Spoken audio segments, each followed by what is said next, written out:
had always thought Umamusume was going to be a niche community with not many people very interested in it, but the recent success that I have been seeing has just blown my expectations out of the water. Because tell me why their anime has been incredible with not only its animation but its storytelling as well, because not only are they just copying a one-for-one from the real life racehorses, but they're actually giving characters some heavy lore and emotional build-up. Not only has the anime have been really successful, but so has the game. Because how did it beat Wuthering Waves? And don't get me wrong, I love Umamusume Pretty Derby, the video game, but for some reason, it just beat over the Gooners. I voted for Umamusume Pretty Derby to win, but I was literally thinking that Wuthering Waves is going to have, you know, a big advantage because of the feet. Things have just gone so well for this series. And I just want to touch on the anime for a bit, because when you look at the anime, you could see that it started off a little rough with its animation. It was, don't get me wrong, it was still good. The emotional build-up with Silent Suzuka and the relationship between Special Week has just been phenomenal. You could kind of tell that the animation wasn't there, but that was not even the slightest bit of a problem, because like I've said before, the emotional character development has just been phenomenal. I mean, you get the chemistry, you get the team, you know what TeamSpeak is all about. You see the competitive spirit across all Umamusumes, despite them being friends. It's very high intention, and it has you on the edge of the seat for every race. You want your Umamusume to win,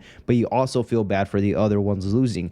And it's just a very emotional roller coaster that they put you through. And it only gets more intense in season 2 and 3, because you start to see the decline in every Umamusume as they start losing their competitive spirit, or not competitive spirit, but you start seeing them lose their spark, because they aren't running the way they used to before, at like how they did at the beginning. You see that a lot with Major McQueen and Akita-san Black, and they're heavily focused on that. And then you get to the movie. The movie just, oh my gosh, like I did not expect Umamusume to go this hard. This is like insane level of animation, like something that you see in the new episodes of One Piece, because Toei Animation has just been killing it recently, or something along the lines of like Mappa Studios or your Photable. But then you look at the animation studio, it's just Cygames. Cygames has just have some incredible hands behind those screens, behind those pens, because I don't know how the hell you can muster up the ability to draw something or animate something like this. And then we get to the other spin-off series, that is Umamusume Cinderella Gray. Cinderella Gray season 2 or core 2, depending on how you want to look at it. Episode 22 has literally been one of the greatest episodes of all time in terms of anime. And yes, I mean literally of all time, because it also, that same week, it also beat having the greatest episode over My Hero Academia's last episode. That just means a lot. That just shows that like this is more than just a horse girl racing anime, because although it was like that, they actually focus on the character development, the character story, and the character lore of all pretty much the entire cast, mainly Oguri Cap and Tamamo Cross, and a few others from Oguri Cap's school before she transferred over to Racing Academy. But it's just a lot of character development and emotional story, because when you do see the rivalry between Tamamo Cross and Oguri Cap, you do feel defeated yourself when you see,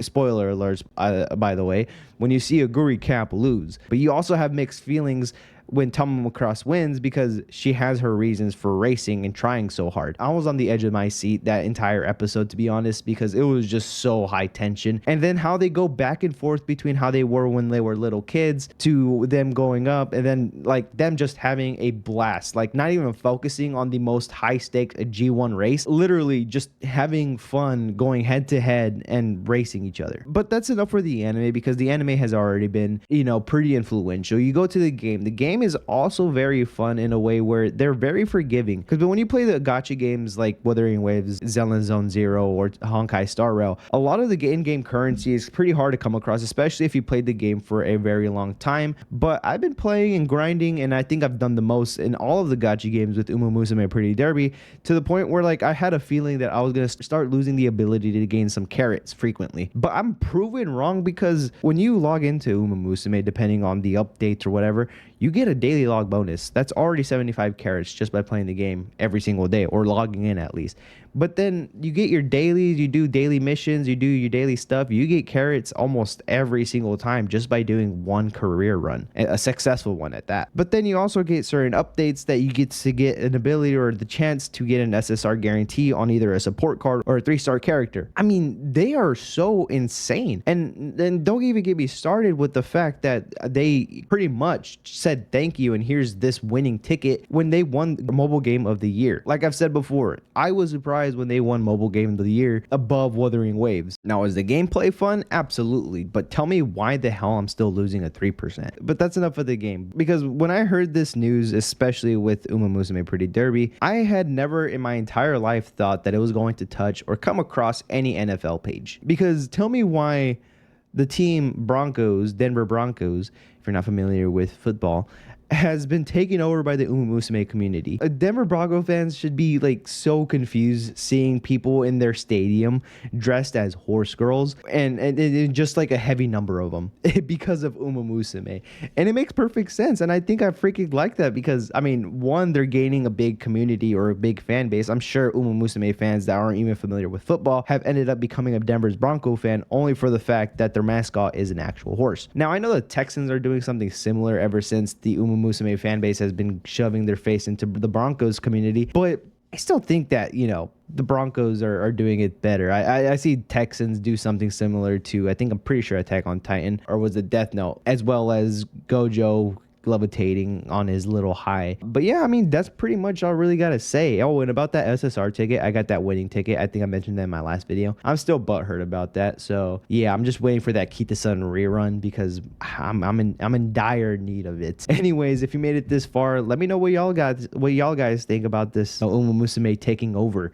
Are y'all fans of it? I sure as hell am, because that's pretty cool. The last thing I expected was for a horse girl anime to be very popular. Anyways, appreciate y'all for hanging around. And if you like what y'all see, go ahead and drop a like and subscribe, as that does help around on my channel a lot. And if you made it this far, appreciate y'all, and I'll see y'all next time, guys. Adios.